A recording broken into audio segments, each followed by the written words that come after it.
Fala galera, vou começar agora esse podcast sobre direito processual penal e o primeiro assunto que nós vamos falar vai ser sobre a introdução ao direito processual penal. Lembrando que a ideia desses resumos em podcast é que você possa fazer uma revisão aí ouvindo, né, aonde você estiver, e também possibilitar que através dos meios de comunicação digitais você possa até colocar para ouvir esse áudio de maneira mais rápida e isso vai economizar um pouco do seu tempo e você vai ter a matéria inteira. Lembrando que esses resumos eles são feitos de aulas de professores renomados em Brasília e professores que são bons professores, então eu fiz o resumo aqui de acordo com esse conteúdo que eu peguei em aulas e estou compartilhando para quem for interessante. Na verdade, o objetivo é que eu possa revisar as minhas matérias posteriormente, apenas ouvindo elas e de maneira mais rápida. Bom, começando, vamos falar aqui sobre a introdução ao direito processual penal. Vamos começar pela parte do conceito.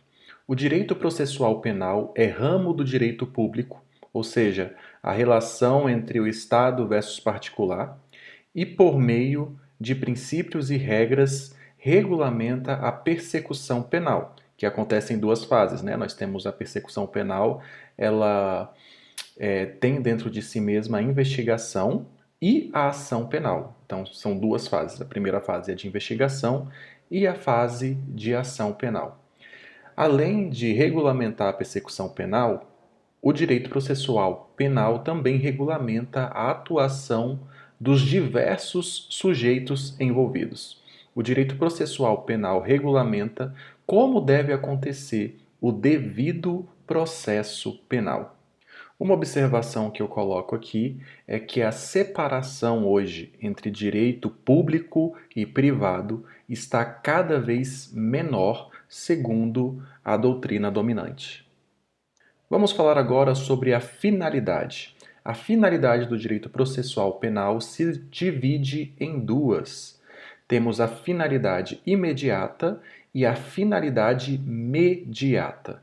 A finalidade imediata, ela vem para viabilizar a aplicação do direito penal no caso concreto, né?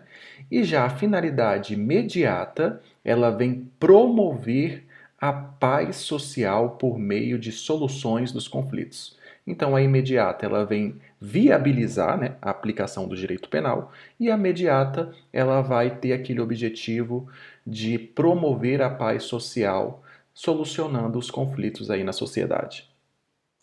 Características do direito processual penal. Aí, como mnemônico, você pode utilizar o AIN, AIN, que é autonomia, instrumentalidade e normatividade. Bom, a autonomia diz assim: o direito processual penal não é subordinado ao direito penal, por isso ele é autônomo. Então, o direito processual penal ele possui regras e princípios próprios, ou seja, ele é independente do direito penal. Característica 2, instrumentalidade. O direito processual penal, ele é o meio para a concretização do direito penal.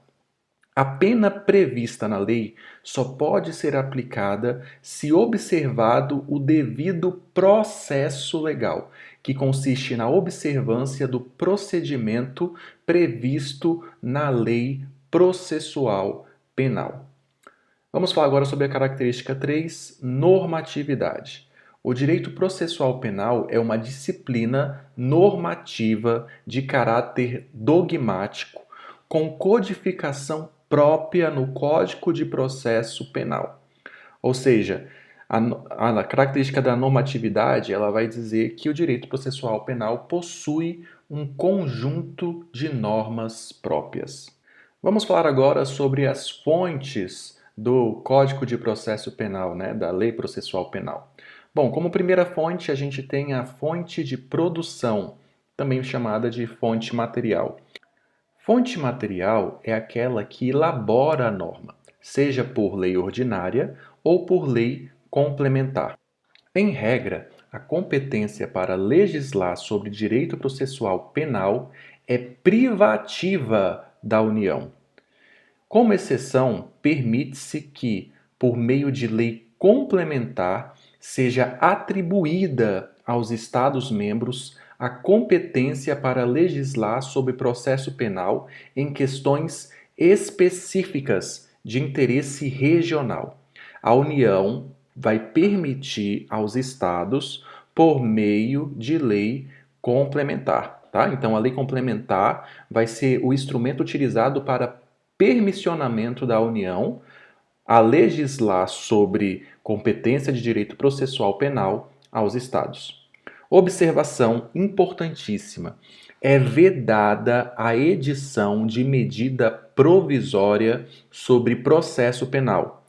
Ou seja, o presidente da República não pode editar medida provisória que verse sobre processo penal.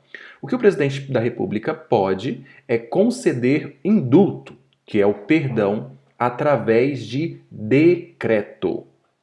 Falamos sobre as fontes de produção ou fontes materiais. Vamos falar agora sobre as fontes de cognição ou fonte formal.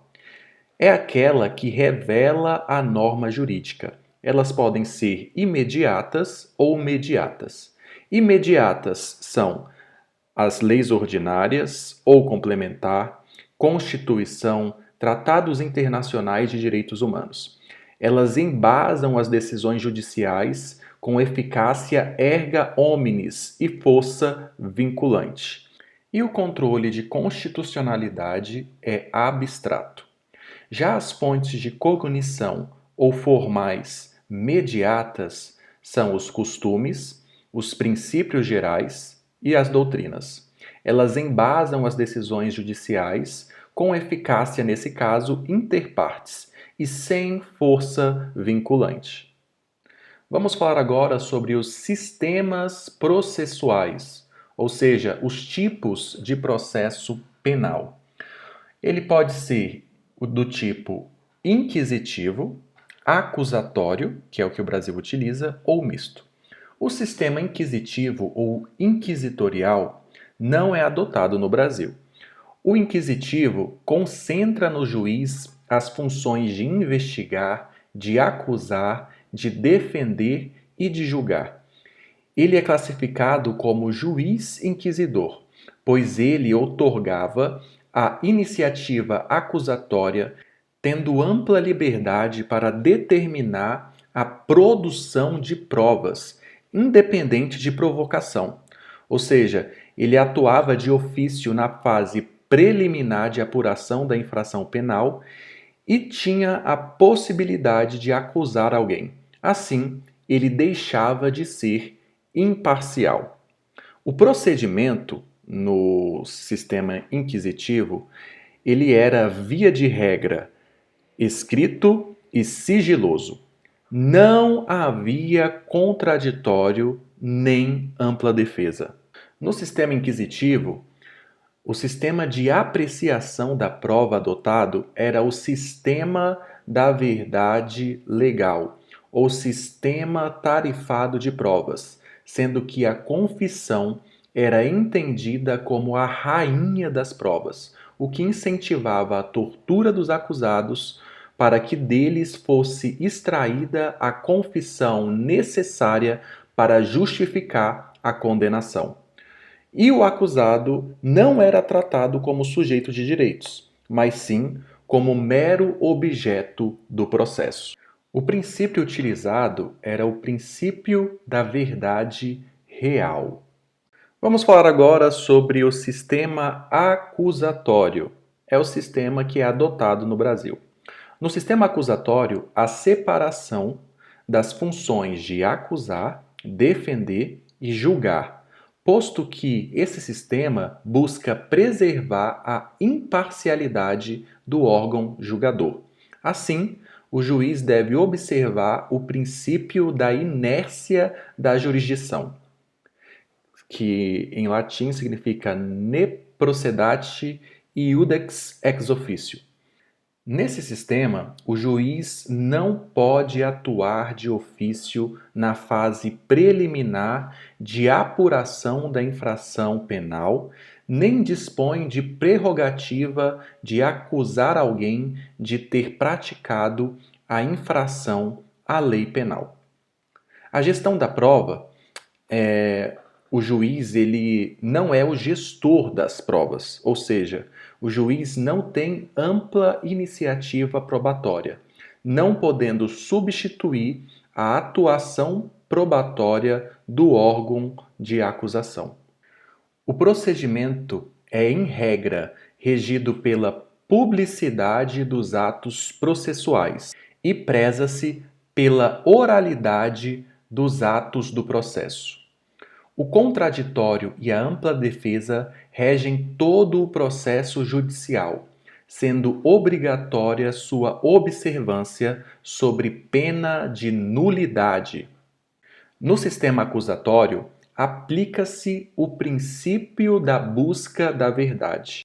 Diferente do sistema inquisitorial, alcançar a verdade real seria uma utopia, pois o juiz tem limitações naturais do ser humano e só consegue obter a verdade através dos elementos levados a ele. Assim, o juiz deve formar seu convencimento da forma mais aproximada possível dos acontecimentos. Por isso que aqui, em vez de se aplicar o princípio da busca da verdade real, aplica-se o princípio da busca da verdade. O sistema de apreciação de provas é o de livre convencimento motivado, ou seja, persecução racional. Assim, o juiz tem liberdade para formar sua convicção, mas deve fundamentá-la valorando todas as provas produzidas no processo, ainda que para refutá-las. O acusado é tratado no sistema acusatório como sujeito de direitos e não como mero objeto do processo. O pacote anticrime, que é a Lei 13.964/19, inseriu de forma expressa a adoção do sistema acusatório no Código de Processo Penal. O sistema acusatório já era adotado antes, mas não estava escrito de forma expressa. Vamos falar agora sobre o terceiro tipo de sistema, que é o sistema misto ou acusatório formal, ou também chamado de francês. O sistema acusatório formal ou misto, ou francês, não é igual ao acusatório. Isso pode ser um peguinha de prova, eles têm diferença. Esse sistema se caracteriza pela existência de duas fases no processo judicial de julgamento. A primeira fase é a de instrução preliminar e a segunda fase é a fase contraditória. A fase de instrução preliminar, ela é secreta, escrita, a cargo do juiz, com poderes inquisitivos, no intuito de colheita de provas. Então, aqui já tem uma diferença, né? O juiz aqui ele tem poderes inquisitivos na instrução preliminar e ele atua nela. Já na segunda fase do sistema misto ou francês é a fase contraditória, também judicial, em que se dá o julgamento, admitindo o exercício da ampla defesa e de todos os direitos dela decorrentes. Vamos falar agora sobre os princípios constitucionais do direito processual penal. Aqui serão estudados os princípios que mais caem em prova. Como primeiro princípio, nós temos o princípio da imparcialidade do juiz, que é sinônimo do princípio da alheiabilidade do juiz. O conteúdo desse princípio é: o juiz não pode ter vínculos subjetivos com o processo. Deve ser afastado do fato e das partes para conduzir o processo com isenção. O fundamento jurídico desse princípio ele é extraído do princípio da vedação de juízes de tribunais de exceção, que está no artigo 5º, inciso 37 da Constituição Federal, que diz que não haverá juízo ou tribunal de exceção. Alguns desdobramentos do princípio. 1. Impedimento e a suspeição no caso de imparcialidade do juiz. Ou seja, nesse caso, devem ser reconhecidos de ofício, abstendo-se voluntariamente de atuar no processo e encaminhar ao seu substituto legal. Ou seja, se o juiz tiver saber que ele pode ser parcial, vai ser feito sobre ele uma suspeição e antes dele julgar o caso, ele deve reconhecer de ofício que, nesse caso, ele pode ser parcial e, assim, ele tem que se abster voluntariamente de atuar no processo e encaminhar esse ao seu substituto. 2. Segundo desdobramento, as garantias de vitaliciedade, inamovibilidade e irredutibilidade de subsídios. E o terceiro desdobramento também se dá na vedação do juiz de exceção. Vamos falar agora sobre o segundo princípio, que é o princípio do contraditório, que como sinônimo também tem o princípio da bilateralidade da audiência bilateral. Esse princípio quer dizer que deve ser ouvida a parte adversa, e ele traduz no binômio ciência e participação. Fundamento jurídico do princípio do contraditório está no artigo 5º, inciso 55 da Constituição Federal do Brasil, que diz assim: aos litigantes em processo judicial ou administrativo e aos acusados em geral são assegurados o contraditório e a ampla defesa com os meios e recursos a ela inerentes. E o conteúdo desse princípio é que ele impõe que às partes deve ser dado o conhecimento dos atos e termos do processo, bem como a possibilidade de influírem na formação do convencimento do juiz, dando a elas a oportunidade de participação e manifestação sobre os atos que constituem a evolução processual. Os elementos do contraditório são dois: é o direito à informação e o direito de participação. Os destinatários do direito ao contraditório. Ambas as partes têm direito ao contraditório, tanto o acusado como a acusação. Classificação doutrinária do contraditório. Como primeira classificação, nós temos o contraditório para a prova, ou contraditório real. É a atuação das partes de forma contemporânea à produção da prova. Pressupõe a cientificação prévia das partes, de forma a possibilitar a participação ampla no momento em que a prova estiver sendo produzida. Em nosso sistema, essa classificação do contraditório real é a regra. Também temos como segunda classificação da doutrina o contraditório sobre a prova ou contraditório deferido ou postergado. É a atuação das partes em momento posterior à produção da prova. Após a produção da prova, as partes são cientificadas para se manifestarem sobre ela. Nesse caso, no Brasil, essa classificação é a exceção, né? Ela é utilizada no Brasil quando há risco à eficácia do ato. Como exemplo, temos a interceptação telefônica. Também temos aqui um pouco sobre a doutrina moderna e o que ela diz sobre o contraditório. A doutrina moderna trabalha com a ideia do contraditório efetivo e equilibrado. Houve uma mudança objetiva e uma mudança subjetiva na forma como o princípio do contraditório é entendido pela doutrina moderna.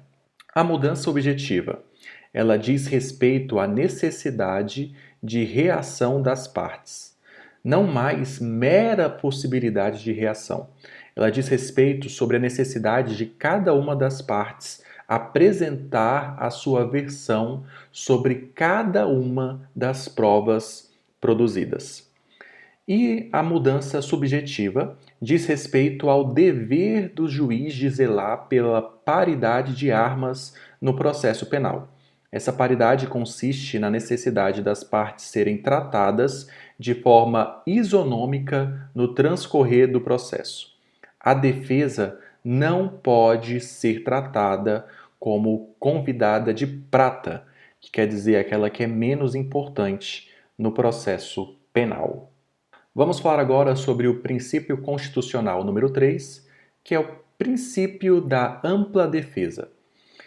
Veja que ele é diferente do princípio do contraditório, tá? Não é a mesma coisa.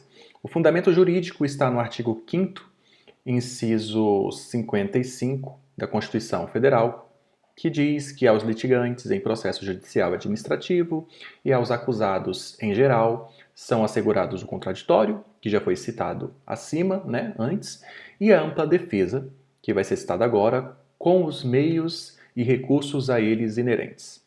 A abrangência desse princípio, do princípio da ampla defesa, ele abrange a defesa técnica e a autodefesa. O que é a defesa técnica, também chamada de defesa processual ou específica? É aquela realizada por profissional habilitado em benefício do acusado. A defesa técnica, ela é obrigatória na ação penal. Assim, ela é irrenunciável pelo acusado. Temos aqui algumas súmulas do STF. Súmula 708. É nulo o julgamento da apelação se, após a manifestação nos autos da renúncia do único defensor, o réu não foi previamente intimado para constituir outro defensor, né? E a súmula 707 do STF que diz: constitui nulidade a falta de intimação do denunciado para oferecer contra-razões ao recurso interposto da rejeição da denúncia, não assuprindo a nomeação de defensor dativo. Ou seja, traduzindo aí a súmula 707, o direito de nomear o advogado é do acusado. Diante de uma renúncia de um defensor constituído, não vai caber ao juiz a nomeação de um defensor dativo, que é o defensor público, antes de realizar a intimação do acusado para que ele mesmo constitua outro defensor. Se pergunta muito se o acusado pode exercer a sua própria defesa técnica. Ele poderá apenas se ele for advogado legalmente habilitado na OAB. É possível patrocínio de defesa técnica de mais de um acusado pelo mesmo defensor? Ou seja, um defensor para dois acusados. É possível, desde que não haja colisão de teses individuais. Ou seja, desde que um acusado não esteja acusando o outro, né? Se os dois tiverem um acusando ao outro, não cabe eles terem o mesmo advogado. Vamos falar agora da autodefesa, também chamada de defesa material ou genérica. É aquela que é realizada pelo próprio acusado. O acusado não pode optar pelo seu não exercício, né? Tipo assim, eu não vou me autodefender. De acordo com a doutrina, a autodefesa abrange dois direitos. O direito de audiência, que assegura o direito do acusado de se defender no interrogatório, e o direito de presença, que assegura o direito de estar presente no momento de produção de provas, para que assim ele possa se manifestar sobre elas, inclusive tomando posição no momento de sua produção. No caso do depoimento, o direito de presença é relativo. Se a presença do acusado for causar humilhação, temor ou constrangimento à testemunha ou ao ofendido, de modo que prejudique a verdade do depoimento, será feita uma inquirição por videoconferência. E somente na impossibilidade dessa forma será determinada a retirada do réu, prosseguindo na inquirição com a presença do seu defensor. Então, o réu não estará presente, caso não seja possível fazer por videoconferência, mas o seu defensor estará. deslocamento de acusado preso para oitiva de testemunhas perante o juízo deprecado.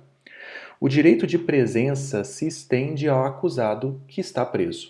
O não deslocamento do preso para oitiva de testemunhas é causa de nulidade relativa. Deve ser alegada na própria audiência sobre pena de perclusão.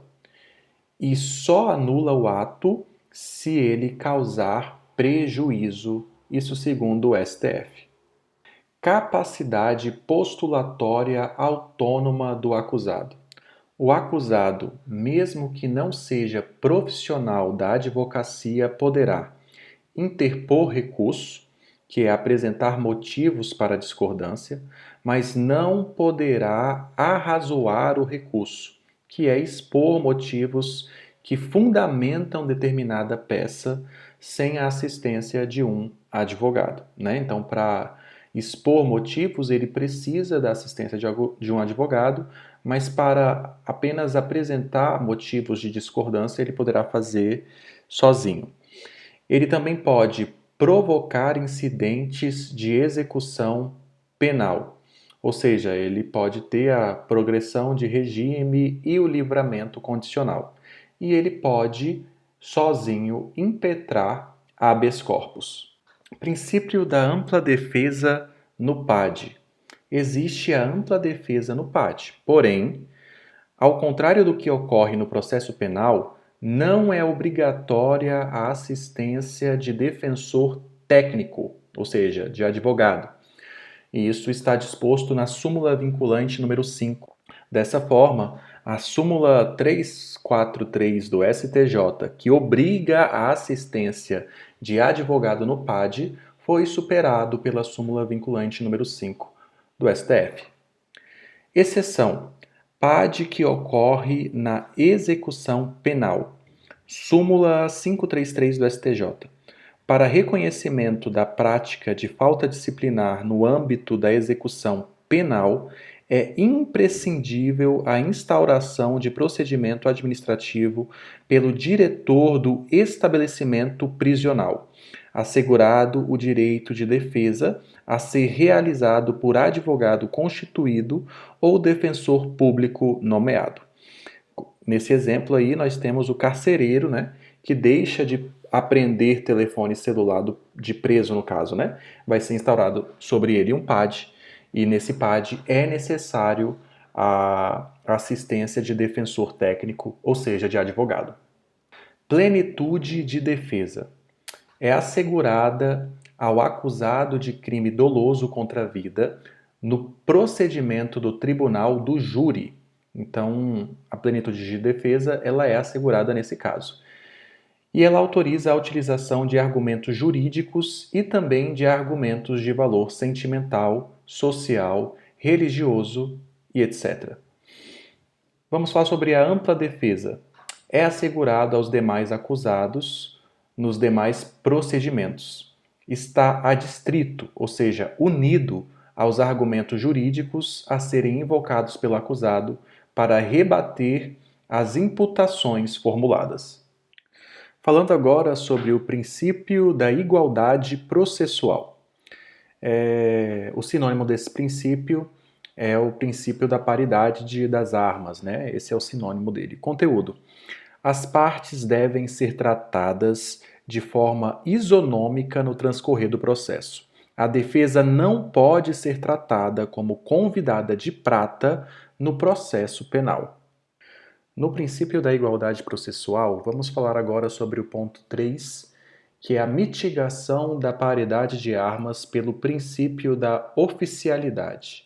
O princípio da oficialidade determina que a persecução penal seja conduzida por órgãos oficiais do Estado que gozam de credibilidade em suas decisões e determinações. Exemplo: o Ministério Público pode delegar realização de diligências, já o advogado não pode. Por isso, há uma mitigação do princípio. Observação: o princípio da igualdade processual comporta exceções. é possível excepcional tratamento diferenciado entre as partes quando houver desequilíbrio entre elas a ser remediado. Essa conclusão deriva da igualdade material, onde deve-se tratar de forma desigual os desiguais, de forma a reduzir a desigualdade existente. Vamos falar sobre o princípio número 5, que é do impulso oficial. O juiz fica parado até receber a peça acusatória. Depois que recebe, é ele quem dá o impulso ao processo. Ele fará isso marcando audiências, estipulando prazos, determinando intimações, entre outras. Princípio número 6, o princípio da motivação das decisões. O juiz é livre para decidir de acordo com a sua convicção, desde que o faça de forma motivada, sob pena de nulidade insanável. O fundamento jurídico desse princípio está na Constituição Federal, no artigo 93, inciso 11.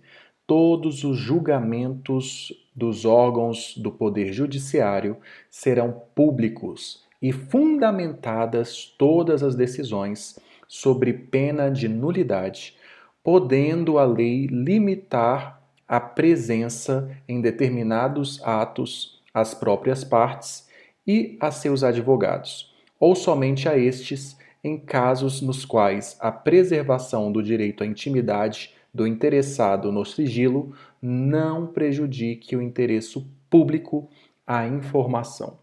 Ponto 3. Motivação per relationem, ou motivação aliunde. Consiste na utilização de razões empregadas em outro momento do processo por uma das partes ou por magistrado de instância inferior. É quando você emprega o motivo de um outro processo. Um exemplo: o juiz utiliza as mesmas razões empregadas pelo Ministério Público em sua manifestação, ou o tribunal utiliza as mesmas razões empregadas na sentença de juiz de primeira instância. Atenção! A motivação per relationem é admitida pelos tribunais superiores, segundo o STF em sua segunda turma, e também o STJ numa decisão da quinta turma. Dentro do princípio da motivação das decisões, vamos falar agora sobre o ponto 4, que é o pacote anticrime. Não se considera fundamentada qualquer decisão judicial, seja ela interlocutória, sentença ou acórdão que... Esse é o caput do artigo 315, parágrafo 2 da Lei do Pacote Anticrime. Bom, vamos lá para o primeiro inciso. Limitar-se à indicação, à reprodução ou à paráfrase de ato normativo sem explicar sua relação com a causa ou a questão decidida. É o caso de se empregar a lei e não falar por que está utilizando ela. Inciso 2. Empregar conceitos jurídicos indeterminados, sem explicar o motivo concreto de sua incidência no caso. Esse é o caso do juiz que apenas vai dizer que a prisão é conveniente para a instrução penal. Ele não dá um motivo claro. O juiz tem que dar o motivo do porquê o acusado gera risco à produção de provas e por isso precisa estar preso. Inciso 3. Indicar motivos que se prestam a justificar qualquer outra decisão. É o caso da motivação genérica. Inciso 4. Não enfrentar todos os argumentos deduzidos no processo capazes de, em tese, infirmar a conclusão adotada pelo julgador. É o caso de pegar apenas um dos argumentos do acusado para definir uma conclusão. O juiz, ele deve pegar todos os argumentos para concluir a sua dedução. Inciso 5. Deixar de seguir enunciado de súmula, jurisprudência ou precedente invocado pela parte, sem demonstrar a existência de distinção no caso em julgamento ou a superação de entendimento. Esse é o caso do juiz, onde ele tem que motivar o porquê de não estar seguindo determinada súmula. Então o juiz vai ter que dizer o motivo pelo qual ele não está seguindo determinada súmula, o motivo por que ela não se aplica. Vamos falar agora sobre o princípio número 7, o princípio da publicidade dos atos processuais. Em regra, é garantido a todo e qualquer cidadão o acesso aos atos praticados no curso do processo. Excepcionalmente, o sigilo é admitido quando a defesa da intimidade ou o interesse social o exigirem. O princípio da publicidade está relacionado com o caráter democrático do processo penal. Nos ensinamentos de Ferrajoli, o princípio da publicidade é uma garantia de segundo grau ou garantia da garantia. Isso porque a publicidade proporciona o controle sobre outras garantias. A publicidade garante que a garantia será aplicada. Fundamentos jurídicos. Temos o artigo 5º, inciso 60 da Constituição Federal, que diz que a lei só poderá restringir a publicidade dos atos processuais quando a defesa da intimidade ou o interesse social o exigirem. Temos o artigo 93, inciso 9 da Constituição Federal, que diz que todos os julgamentos do Poder Judiciário serão públicos e fundamentadas todas as decisões, sob pena de nulidade, podendo a lei limitar a presença em determinados atos às próprias partes e a seus advogados, ou somente a estes, em casos nos quais a preservação do direito à intimidade do interessado no sigilo não prejudique o interesse público à informação. E também temos outro fundamento jurídico, que é a Convenção Americana de Direitos Humanos, em seu artigo 8º, que diz: o processo penal deve ser público, salvo no que for necessário para preservar os interesses da justiça.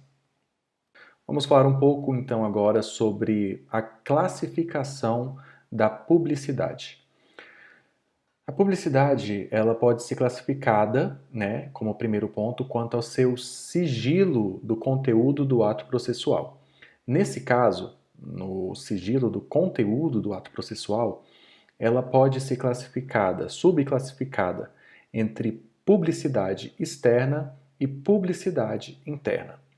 Como publicidade externa, também chamada de ampla ou geral, essa é a regra, que é o quê? É a permissão para que qualquer cidadão tenha conhecimento do ato processual.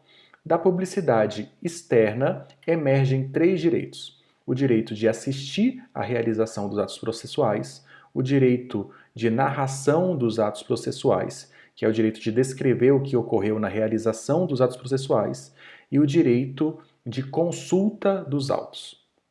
Já falando da publicidade interna, também chamada de restrita ou específica, é a permissão de conhecimento do ato somente pelas partes ou por sujeitos processuais específicos. Trata-se do segredo de justiça. Se o juiz tiver decretado segredo de justiça, somente ele mesmo ou autoridade judiciária superior poderá afastar essa restrição da publicidade. Nem CPI poderá afastar esta restrição. Grave isso. Nem CPI pode afastar o segredo de justiça. Bom, ele pode acontecer em 2 situações.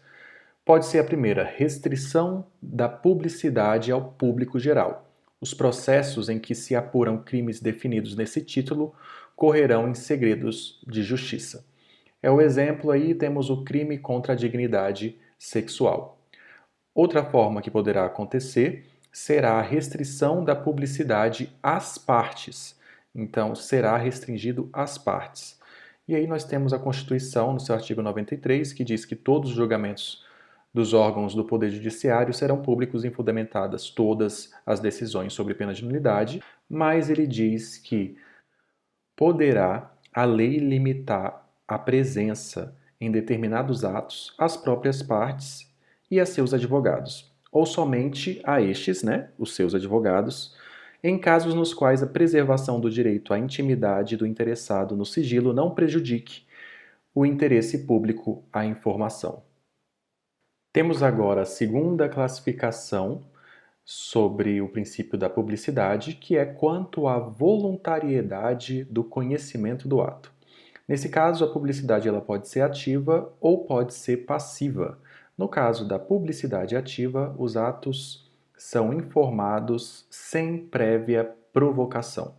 Já no caso da publicidade passiva, a cientificação do ato processual depende da provocação ou de pedido de alguém.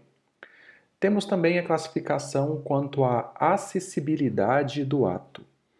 Nós temos aí três tipos de classificação quanto à acessibilidade do ato, que é a publicidade imediata, publicidade mediata e o segredo de justiça. No caso da publicidade imediata, a publicidade dos atos está disponível a todos, indistintamente. No caso da publicidade imediata, a publicidade dos atos ocorre mediante certidão ou cópia.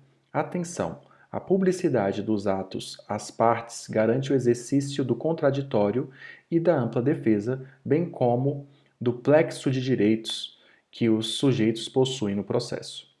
Temos também o tipo quanto à acessibilidade do ato, que é o segredo de justiça.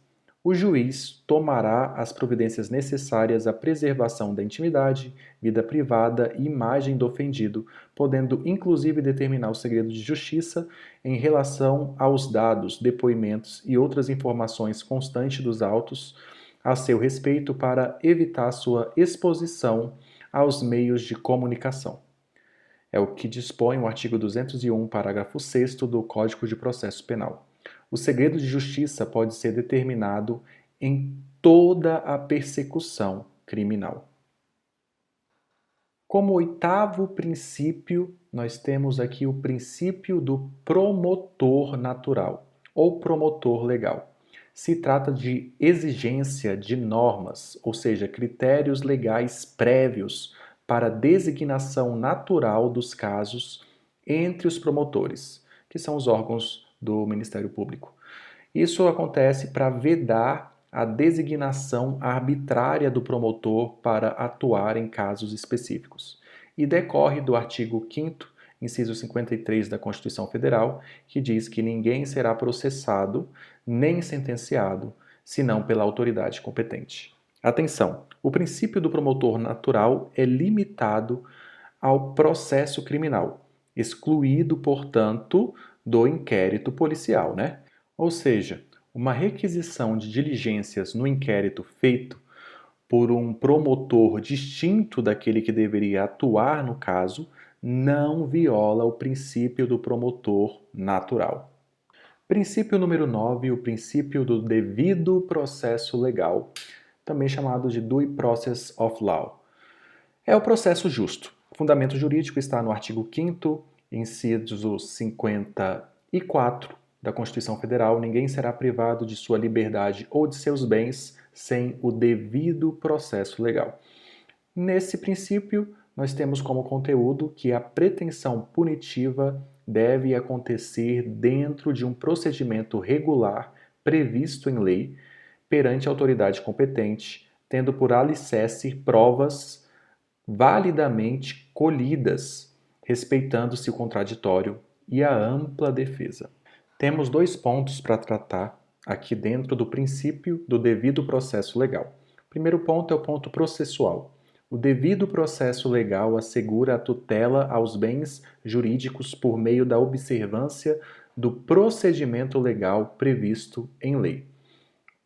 E o segundo ponto é o ponto material, ou também chamado de substancial. O princípio do devido processo legal determina que na elaboração normativa deve-se prever um procedimento que garanta o exercício dos direitos constitucionais do advogado. Já estamos já terminando. Vamos agora para o número 10, é um total de 12. Princípio número 10, princípio da economia processual. ela busca a maior efetividade do processo com a prática da menor quantidade de atos possível. A ideia é evitar a burocracia desnecessária. Princípio número 11, princípio da razoável duração do processo. A atuação dos órgãos de persecução penal, que inclui investigação e ação penal, deve ser em tempo razoável. Esse princípio busca evitar dois extremos. Primeiro, o processo não pode ser moroso, pois a lentidão traz consequências danosas tanto para a vítima como para o acusado, mas também não pode ser conduzido às pressas, atropelando-se o exercício do contraditório e da ampla defesa. E aqui fica uma pergunta: será que há prazo definido para a duração do processo penal? A teoria que foi adotada foi a do não prazo, ou seja, a duração razoável do processo deve ser feita caso a caso pelo juiz. Não há um prazo fixo determinado. O fundamento jurídico está no artigo 5º, inciso 78.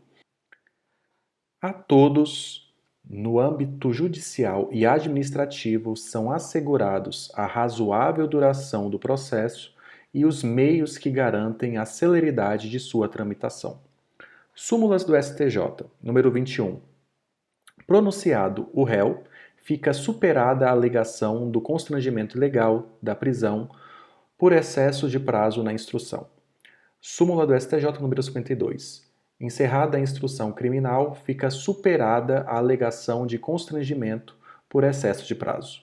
Súmula do STJ, número 64.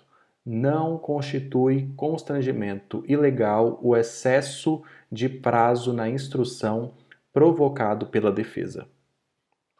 Vamos agora para o último princípio, né? E para finalizar a aula de hoje, né? Esse resumo aí, o princípio número 12, que é da cooperação processual. Esse princípio, ele não se aplica no processo penal brasileiro. Portanto, tome cuidado se cair dizendo que o princípio da cooperação processual se aplica no Brasil, está errada. Na verdade, é a doutrina que defende a aplicação desse princípio por conta do artigo 6º do novo Código de Processo Civil, que diz que todos os sujeitos do processo devem cooperar entre si para que se obtenha em tempo razoável a decisão de mérito justa e efetiva. Eles defendem, né, essa doutrina aí defende que, verificando o vício processual, a parte prejudicada, né, que verificou esse vício, não pode retardar o momento de sua alegação para futuramente alegar uma nulidade absoluta de todo o processo. Então, o cara que está sendo prejudicado ali no processo, ele verifica que existe um vício processual e aí ele fala, não, vamos aguardar o fim do processo para a gente poder alegar esse vício, que assim a gente vai poder colocar uma nulidade absoluta sobre todo o processo. Então, eles defendem que a pessoa prejudicada teria que informar isso na hora que observasse esse vício.